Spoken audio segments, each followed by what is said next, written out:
So I just wanted to share just with a few of you so I don't have to say it more than once and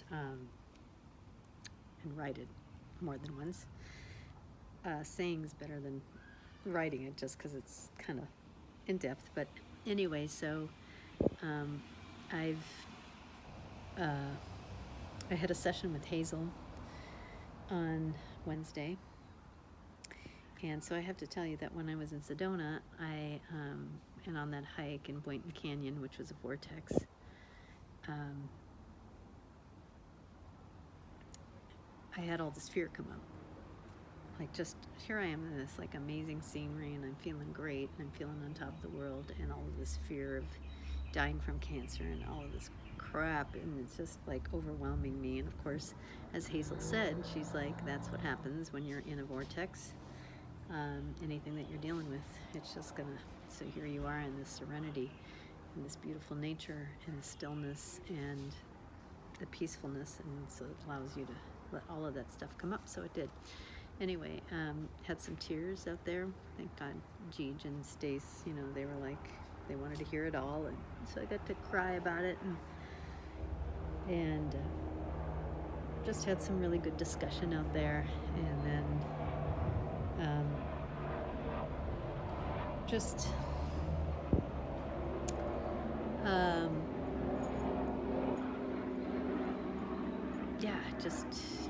this fear that was just like consuming me. Anyway, later that day we were in Sedona in town, and Stacy said, we were at the place called the Center for New Age, which I had been to before, and Stacy said, do you want to do a reading, with a psychic? And I hadn't really planned on it. I mean, I wasn't thinking of going to Sedona and doing that because I knew were limited on time. But so we just asked the front desk person, because they have psychics on staff, of course, and they're booked. And so there was one that had 15 minutes. So I did a 15-minute session, so it was pretty darn condensed and to the point. And bottom line is, the woman said that I had a lot of anger pent up, and needed to get in touch with that and to release it. And also that, I had to make sure and give to myself through meditation and yoga almost every day, like nurturing my spirit, nurturing my relationship with God. And so, like, it was boom. So, let's see, we got back on Monday, which was the 15th, the 20th, I don't know what it was, the 24th, I think. And then on the 25th, I was up in Santa Barbara, and I was walking after my vitamin C. I was walking on the beach, and all of a sudden, that anger came up again. And, the fear came up. The fear came up. And I was like, so then I went deeper, and I said, what is this? What is this? Like, what is... And it felt like, when I could separate myself from it, it felt more like it was like this really mean entity voice. It felt like an entity, like somebody that's just, I'm going to instill fear in you because I'm going to slam you down. I'm just going to, like, don't you dare, don't you dare feel your light. Don't you dare, how dare you? It's this kind of mean, this is what it felt like, this mean, almost like a demon, for a lack of a better word, that was just wanting to pound the crap out of me. And, anytime my light shines, so I was like, whoa, what is that? And then I'm like, well, okay, if cancer is, is my own body, my own being, what is it showing me? What is this showing me? And then all of a sudden, this anger came up in regard to my basketball coach, Mr. Beaumont. He was my PE teacher in junior high. And it felt like that. It felt like how he oppressed me.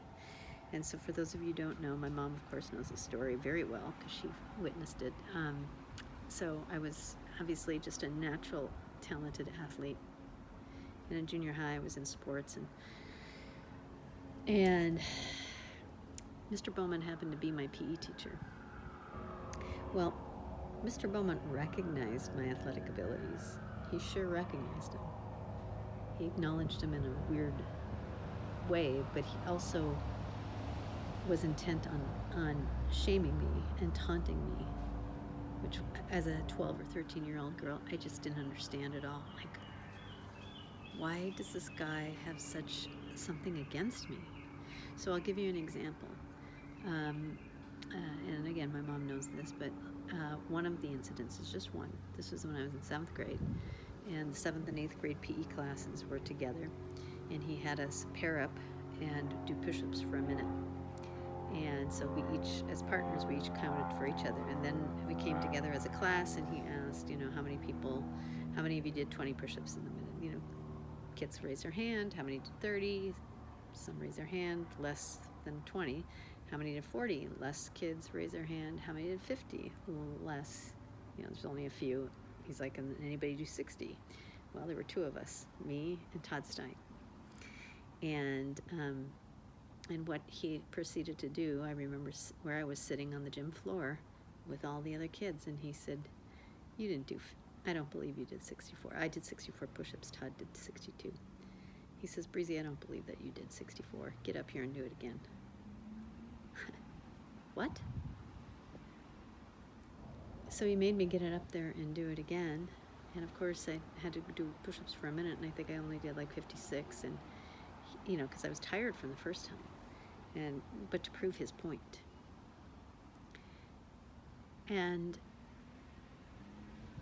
these were just one thing. This is just one thing. I mean, there were other things, and like I said, Mom knows some of the incidences. And Mary Kelsey, who was my health teacher in 8th grade and also my basketball and track coach in 8th grade, 7th and 8th grade, she saw it, she knew it, and she said this is kind of commonplace with that era. And she said, he was so threatened by you, Lisa, when we all knew it. He was so threatened by you. Like, what? You're threatened? You are a grown man. Excuse me. You're threatened by a 12 to 13-year-old girl? Like, Jesus, really? As Hazel said, what woman shamed the crap out of that man? Was it his mother? Was he beaten by a girl in some way? That he was just projecting all of his toxicity and unresolved stuff on you? She's like, but she got tears in her eyes when I told her that story on Wednesday. She immediately teared up, and she said, being an empath, she says, I just feel for that little girl who got shamed. I had never put it in those terms, but she's right. I got shamed in front of my classmates. So she said, so here I was, innocent, buoyant, athletic, proud of what I did, that I did 64 push-ups, like I was so proud, think of the innocent little kid so proud. And then to have your teacher not believe you. He didn't make Todd Stein do it again. He didn't believe me. So here's this little girl who's innocent and just as proud, and just gets shot down before she even knows. She goes from feeling proud to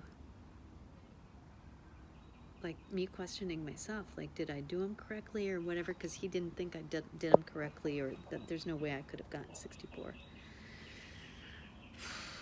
So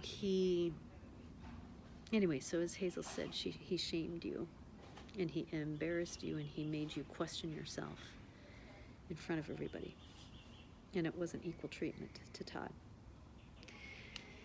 So I'd never seen it that way. So she actually had me, and then he ended up being my basketball coach in high school, and that's a whole other horrifying story.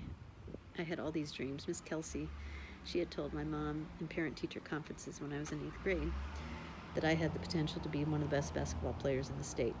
And in Minnesota at that time, Kelly Skalicki was one of the top players in the state, and she said to my mom, Lisa has the potential to be another Kelly Skalicki. So I went into high school basketball just like, yes, I can't wait. I've got my dreams. Miss Kelsey believes in me. I know I have the talent. And guess what? My 9th grade year, first year in basketball, in high school basketball, and my goal was to make the varsity team. And I had big dreams for myself. I was like, I dreamt about playing, being one of the best players in the state. And then I dreamed about going to college, and then I dreamed about playing in the Olympics. I mean, my little mind was just like, yeah. And I get there, and there's Mr. Beaumont. He becomes the basketball coach in 9th grade. And I'm like, oh my God, you've got to be kidding me.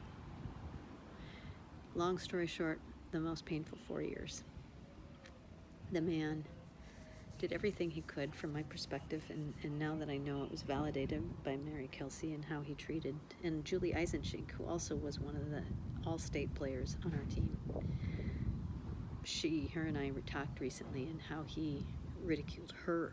I mean, Julie played in the Junior Olympics. We all knew Julie Eisenschink back then. She was 2 years older than me, and that he ridiculed her. But anyway, that's a long story. So it wasn't just me. Any strong, athletic woman, which is like, hello, you idiot. Like, we had the best. In all my years in high school, we were ranked 1, 2, or 3 in the state of Minnesota. We were that good. And finally, in my senior year, we got to playoffs. My sophomore and junior year, we were always like ranked 1, 2, or 3 in the state. Now, 10th grade, I played on junior varsity, and I started, but I sat on the varsity team on the games and in the playoffs. But it wasn't until my junior and senior year that I actually played. But he would never start me, and he played favorites. He just took my confidence. I played my high school career with my confidence at the bottom of the barrel. But yet there were so many times I wanted to quit because he was such an asshole. And my mom, she was ready to rip his face off. But it was hard because, like my teammates saw it happen, like just how he would ridicule me in practice and this and that. And I was good enough to start, but he would never start me.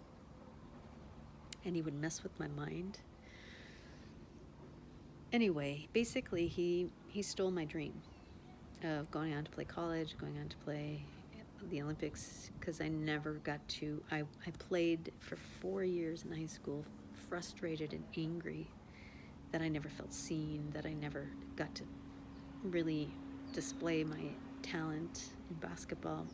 I loved basketball. He made it torture, but I wasn't going to quit because I didn't want him to win. And in the last 8 games of my senior year, I finally just kind of did up yours, man, and I just played without caring what he thought. And he would never start me, but he couldn't take me out once I got in. But he still would mess with my mind. And we got to the state championship game, and we lost by 3 points, but, he did say at the end of our year banquet that I played the best basketball they'd seen me play. Well, thank you for that. Thank you, but it was a little too late, you idiot. So anyway, I've been purging and healing, and this has all come up, and there's been a lot of anger and rage. A lot of anger and rage. And I've realized that I have lived my life still through that lens of that young teenage girl that had so much potential but never felt seen for what she could really do. And it's really painful. But I've been living through that lens, and so as much as I've accomplished in my life, and I feel like I've accomplished a lot, I never feel like it's enough because I never feel seen. This is the lens of, that little girl. And so in this, it's been very powerful to realize this. And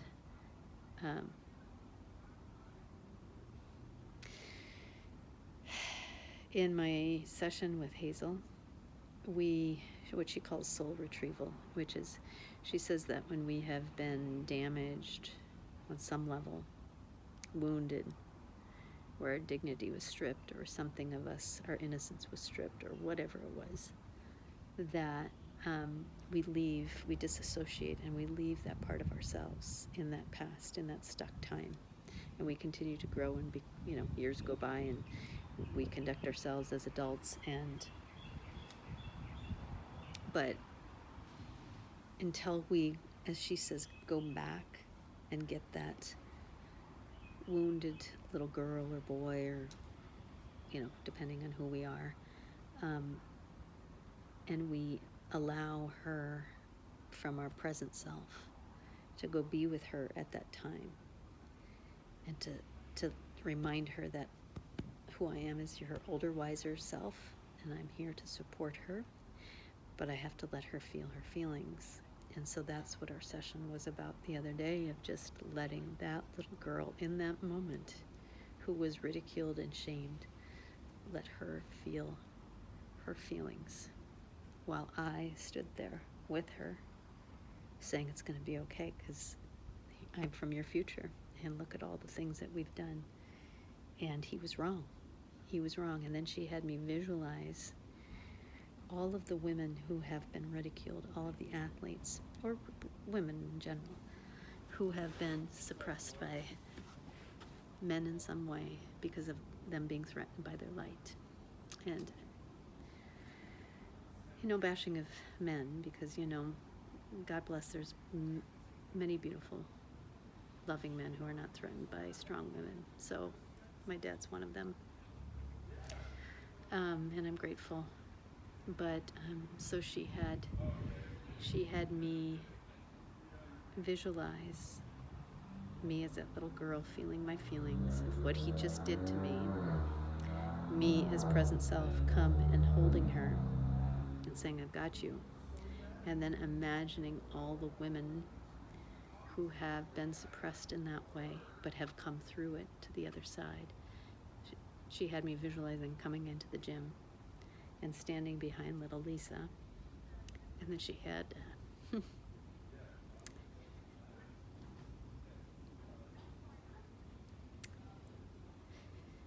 Mary Kelsey, my 8th grade, my junior high basketball coach, track and field coach, come and stand there with me too.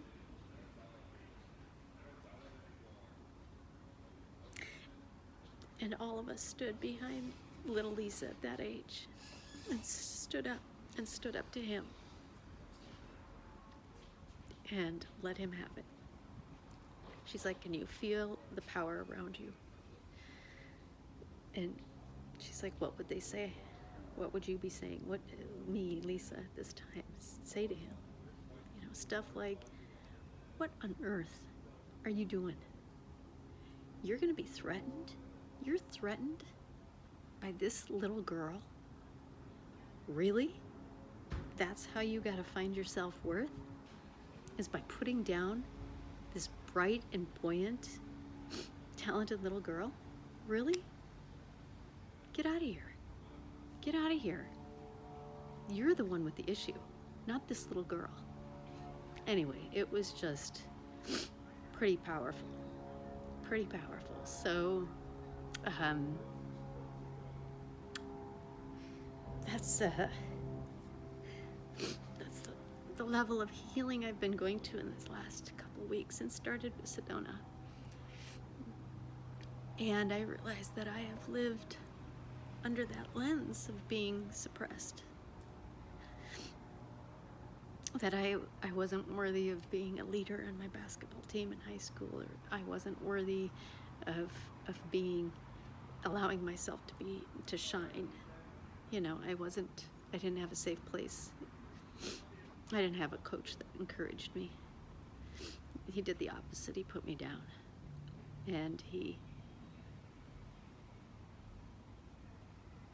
And yet, I don't know. It's just so stupid. If you're a coach, don't you want your best players? Don't you want to encourage your players? Like, why don't you just shoot yourself in the foot? And anyway, my other therapist, Beth, we've talked about this before, and she said, do you realize that that's because of that painful experience of what it was like to be coached by somebody who could not handle you and kept you, didn't want to see your best. She said, do you realize how it made you be this person that has become this powerful coach and person that encourages people to be the best they can be, that encourages people to let their light shine, that encourages people to be their unique divine self. She's like, you've become that person because of that incident, because you realize how painful and ridiculous it is to not encourage people to be their best shining self. So I see that. And that is, it's true. I mean, he made me so determined, even when I moved to California, of, you ain't seen nothing yet, you know, okay, you want to hold me down on a basketball court? Let me get out here in life and let me just show you who Lisa Breezy really is. And I've done so much of that. Not because just to prove to him, I mean, whatever with him, but just because it's who I am. It's like, I know I was born on this planet to help others and to shine, like we all are. Like, I'm no exception to the rule. It's just, this is our own individual stories. So, but I know it's like, I have lived under that lens of not feeling good enough and not feeling like I was worthy of standing in my strength and being the powerful being that I am. And no more. I'm forgiving him, because holding on to him, that only, as the Buddhists say, when you hold on to anger and you don't forgive, you're just holding on to a burning coal, and the only one it's burning is yourself. So, as Hazel said too, we're not judging him. Although she did say he should have never been coaching young kids. It's a powerful responsibility, and he obviously he abused his power. But she said, as a soul, he just lost his way. He was shamed, and he didn't know how to handle it, and so he projected it all onto you and others. And she said, so we let go of the toxic behaviors, and we acknowledge his soul as wounded, and we let him go. And we are no longer going to live through that lens. So yesterday I had a powerful meditation where I took myself back, and I imagined, because as Dr. Joe Dispenza says, we create our future by the feelings we hold, by the images we hold, by the feelings we hold. And we pull to us what we hold strongly in our feelings. And so and that the body doesn't know the difference, because our thoughts create, whatever we're thinking creates a certain feeling in our bodies, and that our cells respond to that, whether it's anger, whether it's, whatever it is, joy, two totally different experiences of feeling in the body on a cellular level. And so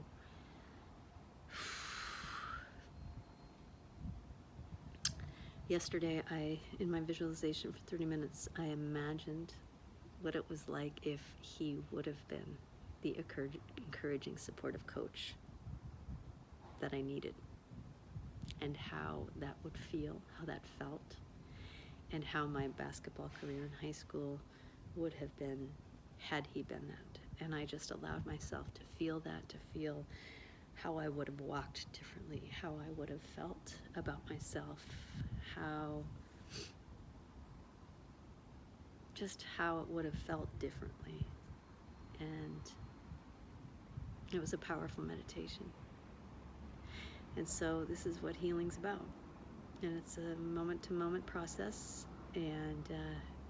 but awareness is the key, and feeling those feelings, and Hazel is just amazing. And so I've been on some powerful, powerful healing with this cancer journey. So anyway, I just wanted to share that because I want to document it anyway.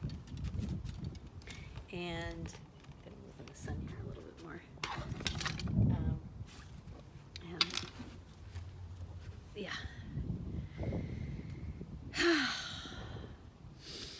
Breathe in, breathe out. So if you listen to this whole thing, thank you so much for taking the time. And yeah, I'm stepping into my light. I'm stepping into my leadership that I've unintentionally squelched. And I know I've been a leader, but it's amazing. It's like it doesn't matter what we do or accomplish if in our minds and if in the feelings that we still see ourselves as that small, shamed person where somebody stole our light, and we still see ourselves and feel ourselves in that place. It really doesn't matter what we accomplish if that's how we're feeling about ourselves. That's our reality, right? Anyway, all right. Thank you for listening. Powerful stuff. All right, love you all.